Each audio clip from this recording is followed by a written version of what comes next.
नमस्ते। हमको जो दिखता है हम हमेशा उसी पर विश्वास करते हैं ना? पर क्या ऐसा ज़रूरी है कि जो दिख रहा है वो सच हो? बिल्कुल भी नहीं। सच जो दिख रहा है वो नहीं भी हो सकता है। ऐसी एक बीमारी के बारे में बात करना चाहती हूँ जिसे बोलते हैं ड्रूपी आईलिड, टोसिस, जिसमें पलकें नीचे झुक जाती है, काफ़ी भारीपन आ जाता है पलकों में और पलकें कुछ ऐसी रहती हैं। आधे से ज़्यादा लोग जो आपको देख रहे होते हैं वो ये सोचते हैं कि आपने सुबह-सुबह बहुत ज़्यादा पी रखी है। तो मैं डॉक्टर सुमित्रा आज बात करूँगी टोसिस की और इसके समाधान की भी। टोसिस, पलकों का नीचे गिर जाना, आँखें खोल ना पाना, काफ़ी बार पेशेंट ऐसे फ्राउन करते हैं, ऊपर के यहाँ के भौं को कसते हैं जिससे कि आँखें खुल जाए, पर फिर भी आँखें नहीं खुलती। बिल्कुल ऐसी एक स्थिति होती है। अभी मैं जो बता रही हूँ बहुत सीवियर टोसिस का कंडीशन बता रही हूँ, माइल्ड में थोड़ा सा खुलेगा और मॉडरेट में और थोड़ा खुलेगा, लेकिन व्यक्ति हमेशा आईब्रो अपने भौं को तना के रखते हैं जिससे कि वो आँखों को खुला रख सके। कई बार आप लोगों का मेरे पास एक सवाल आता है, ये होता क्यों है? कई बीमारियों में ऐसा होता है, कई बार जन्मगत रूप से भी पलकें ऐसी झुकी हुई या बंद बंद सी रहती हैं। कई बार ऐसा भी होता है कि उस दवाओं के इफेक्ट से ऐसा होता है। ब्रेन स्ट्रोक के बाद भी काफ़ी सारे मरीजों में ऐसा देखा गया है। इवन अभी पोस्ट कोविड काफ़ी लोगों में टोसिस डेवलप करी है। इसको ब्लेफरोस्पैज्म भी बोलते हैं।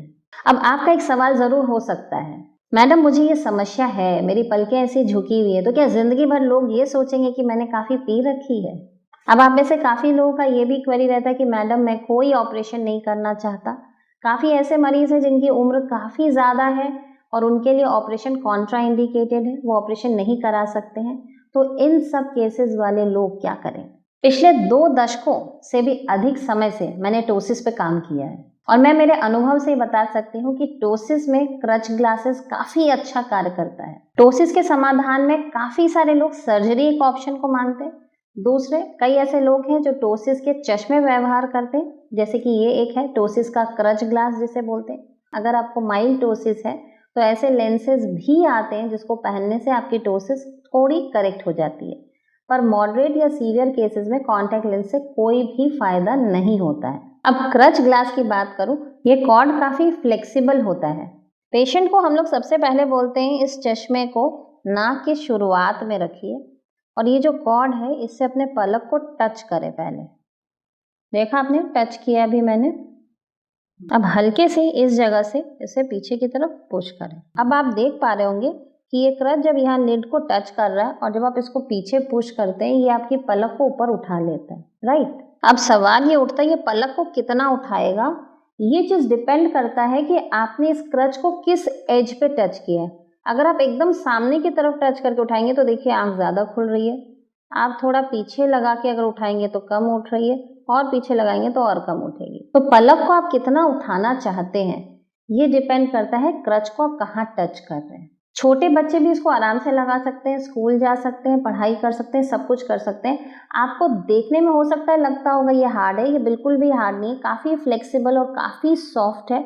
ये आपके लिड पे कोई भी इंजरी नहीं प्रोड्यूस करता है। आप इसको कंफर्टेबली पहन सकते हैं, पूरे आपके वर्किंग आवर्स में पहन सकते हैं और लाइफ लॉन्ग पहन सकते हैं। जैसे कि मैंने आपको बताया था कि टोसिस के करेक्शन के लिए एक पॉसिबिलिटी तो सर्जरी है, दूसरा टोसिस का क्रच ग्लास है, एक मैंने आपको कॉन्टैक्ट लेंस का सॉल्यूशन भी बताया। अब एक और चौथा विकल्प भी है जिसको बोलते हैं स्टिकर।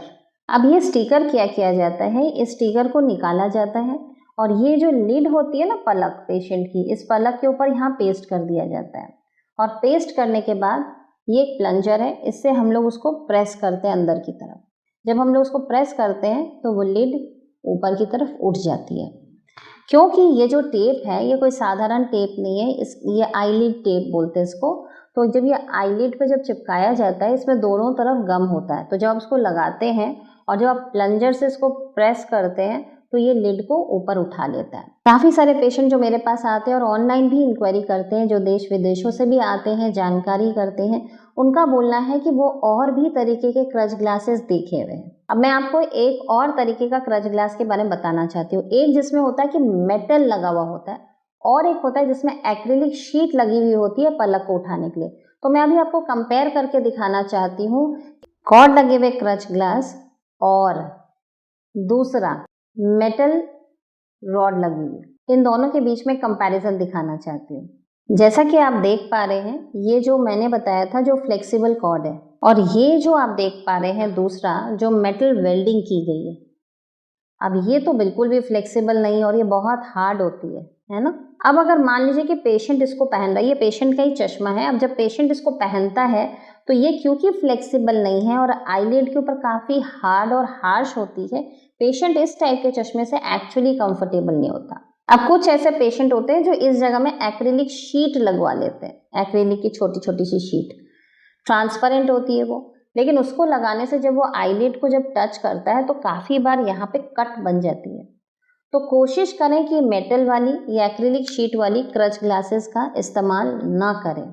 टोसिस के लिए काफ़ी अच्छा विकल्प है ये क्रच ग्लास, और क्रच में सबसे ज़्यादा अच्छा है ये फ्लेक्सी जो हम बनाते हैं क्रच ग्लासेस। ये देखिए, ज़िंदगी में संभव नहीं कि हम हर किसी को जाकर बोलें कि हमको टोसिस है, हमने शराब नहीं पी रखी, हम इंटॉक्सिकेटेड नहीं है, और कब तक आप अपने सर पे टैग लेके घूमेंगे कि मेरे को टोसिस है या मेरे पलकों में प्रॉब्लम है। अब वो वक्त आ गया है जब आप नॉर्मल लाइफ लीड कर सकते हैं, और टोसिस क्रच ग्लास बिल्कुल इसमें आपके लिए बहुत ही हेल्पफुल होने वाला है। तो आपकी अगर टोसिस से रिलेटेड कोई भी समस्या है, कोई भी क्वेरी है, कोई भी कंसर्न है, तो हमें व्हाट्सएप पे मैसेज करें, हमारी ईमेल एड्रेस पे हमें कांटेक्ट करें, हो सके तो कॉल भी कर सकते हैं। नमस्कार।